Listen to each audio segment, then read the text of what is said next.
Hai, Assalamualaikum warahmatullahi wabarakatuh. Untuk kelas reka bentuk dan teknologi tahun 6 pada hari ini, kita akan belajar unit 2 iaitu teknologi pertanian. Okay, pada hari ini kita akan belajar atau kita akan kenali hidroponik. Sebelum tu kita akan lihat apa yang akan kita pelajari dalam tajuk hidroponik. Okey, yang pertama sekali kita akan mengenal hidroponik. Yang mana tajuk ni kita akan belajar pada hari ini. Kita juga akan belajar tentang alatan dan bahan menyemai biji benih. Kemudian cara menyemai biji benih, menyediakan alatan penanaman, membancuh larutan nutrien, mengubah anak benih ke dalam raga tanaman, melakukan aktiviti penjagaan tanaman, mengira kos bahan, menuai dan akhir sekali merekod pendapatan. Okey, pada hari ini kita akan belajar mengenal hidroponik. Sebelum tu, cikgu akan terangkan maksud hidroponik. Okey, hidroponik berasal daripada perkataan Greek iaitu hydro yang bermaksud air dan ponos yang bermaksud kerja.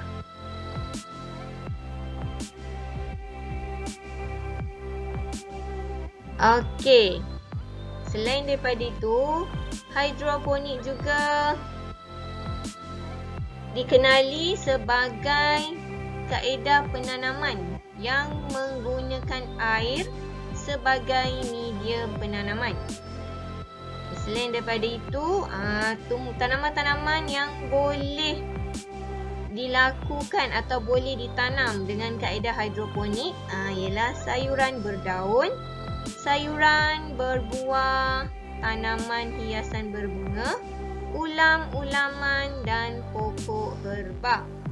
Kita akan lihat contoh-contoh bagi jenis-jenis tanaman yang boleh kita tanam dengan menggunakan kaedah hidroponik.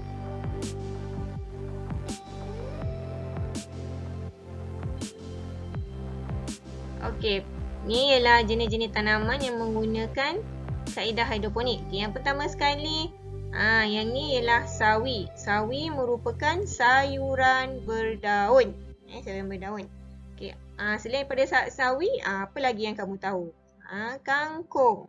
Okey, kemudian kita lihat jenis sayuran yang berbuah. Ni ialah pokok tomato. Ada lagi selain daripada tomato, ada lagi sayuran berbuah yang boleh kita tanam dengan menggunakan kaedah hidroponik iaitu bende, terung. Kamu boleh cari lagi Kemudian yang ketiga pula jenis tanaman hiasan. Yang ini ialah pokok bunga kekwa. Okey, yang terakhir sekali ulam-ulaman ataupun herba. Ini apa? Ini ialah ulam raja. Kalau kamu nak tahu lagi contoh yang lain, kamu boleh cari di Google.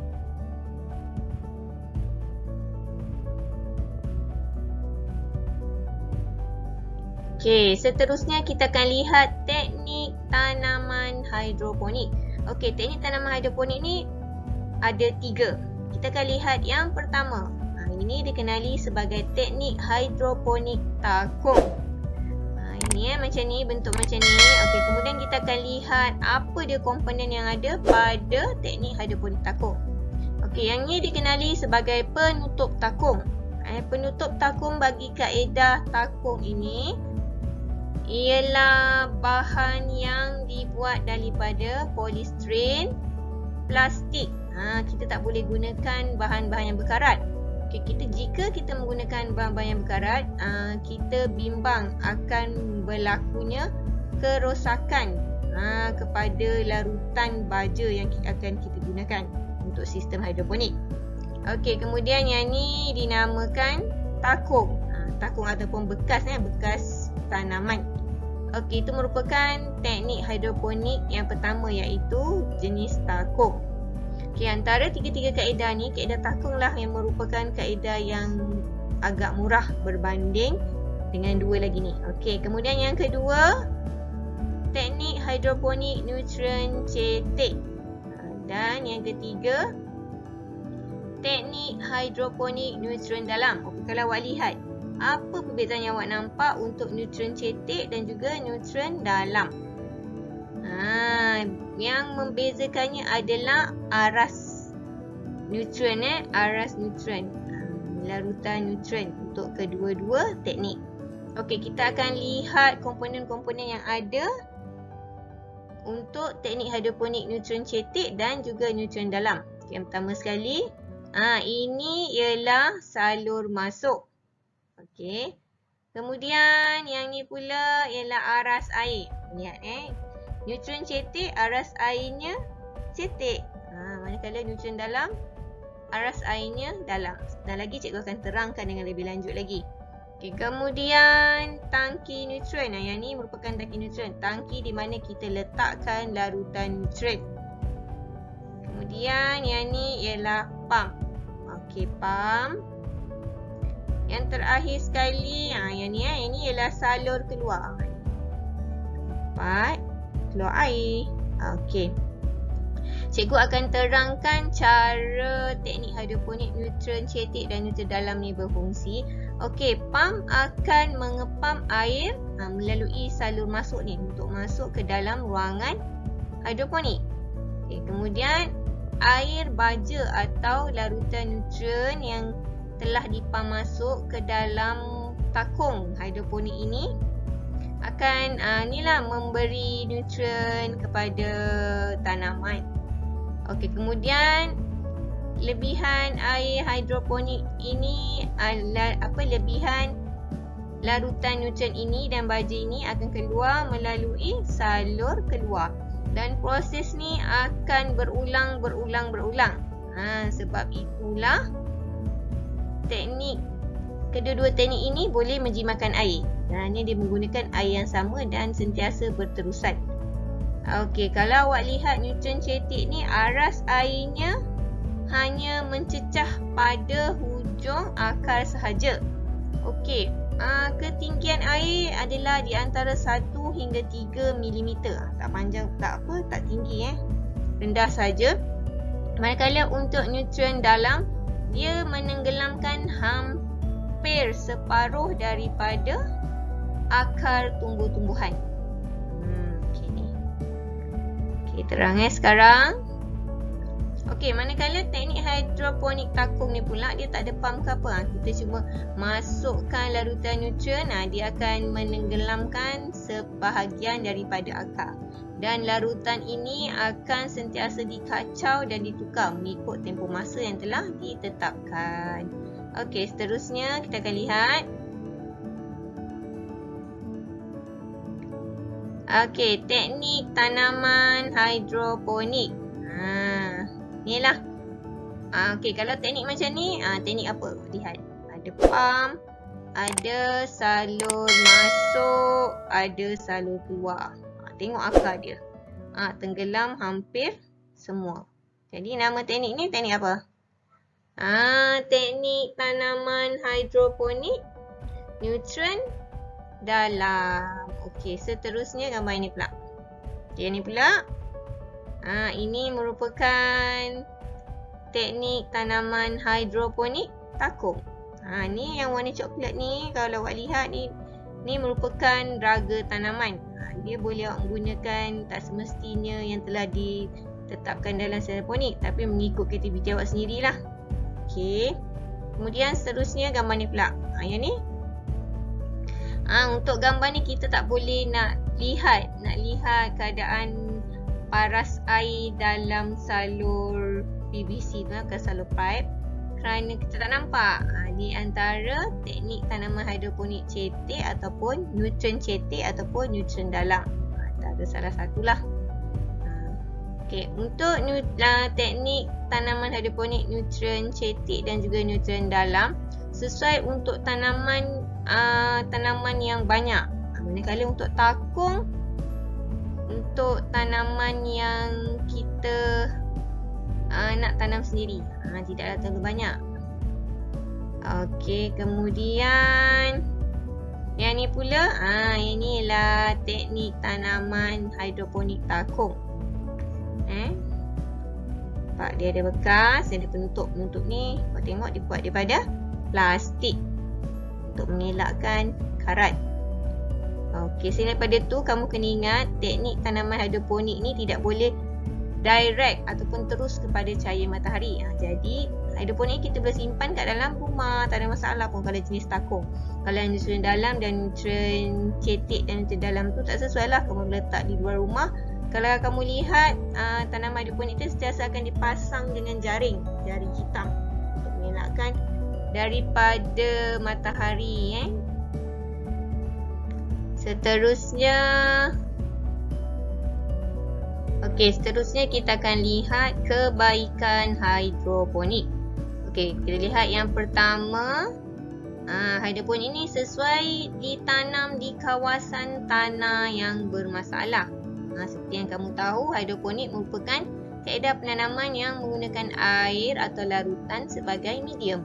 Kawasan tanah yang bermasalah ini contohnya kawasan yang kurang sumber air ataupun yang tiada saliran air. Kalau kamu lihat yang tadi kan semua airnya ditakung dan dikitar semula. Kebaikan yang kedua pula ialah hasil pengeluaran tinggi. Kaedah kebaikan hidroponik ni ialah kalau kamu lihat kita dapat mengawal penyakit yang disebabkan oleh tanah. Kita menggunakan air. Jadi hasil pengeluaran tanaman yang ditanam melalui kaedah hidroponik ini akan banyak atau hasil pengeluarannya tinggi. Seterusnya hasil tanaman berkualiti kerana kaedah hidroponik dapat mengawal penyakit yang disebabkan oleh tanah. Seterusnya penanaman sepanjang masa. Dah tentulah kan, sebab kita baja dan larutan nutrien sentiasa dialirkan kepada tanaman hidroponik. Seterusnya kurang tenaga kerja. Sebab kita tak perlu buat apa-apa. Kita cuma pasang alatan hidroponik dengan betul.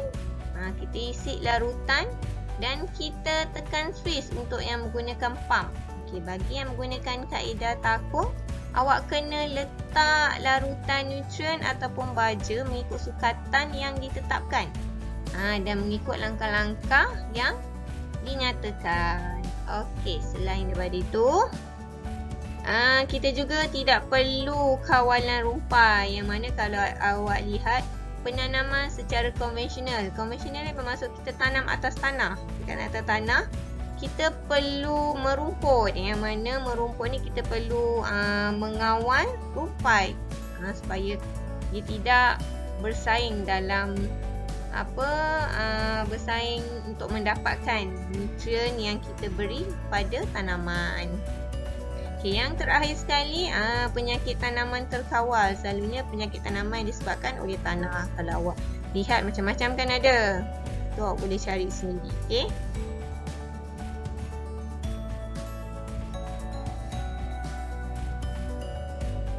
Sekarang kita akan lihat pula kelemahan hidroponik. Tadi kita dah lihat kebaikan, sekarang kelemahan pula.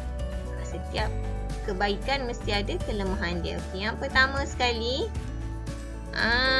kaedah hidroponik ni, kos untuk penghasilan kaedah hidroponik adalah mahal bagi yang kurang berkemampuan. Kerana untuk kaedah takung kita perlu membeli set larutan.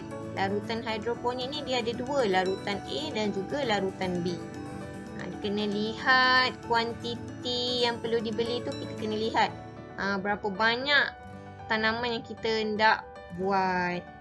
Selain daripada tu, sebelum kamu membuat kaedah penanaman secara hidroponik, kamu perlu melengkapkan diri kamu dengan ilmu dan pengetahuan. Kamu perlu mengetahui cara pemasangan alatan hidroponik, apa yang perlu dibuat, apa yang tidak perlu dibuat. Jangan suka-suka je nak buat. Nanti bila hasil yang sepatutnya kamu perolehi, kamu tidak akan dapat. Itulah kelemahannya. Okey.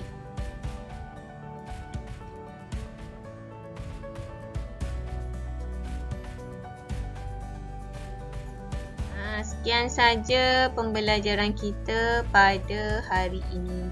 Semoga penerangan cikgu ni memberikan lebih kefahaman kepada awak tentang kaedah hidroponik. Okay, jangan lupa subscribe channel Cikgu Hajah. Assalamualaikum warahmatullahi wabarakatuh dan selamat sejahtera. Bye.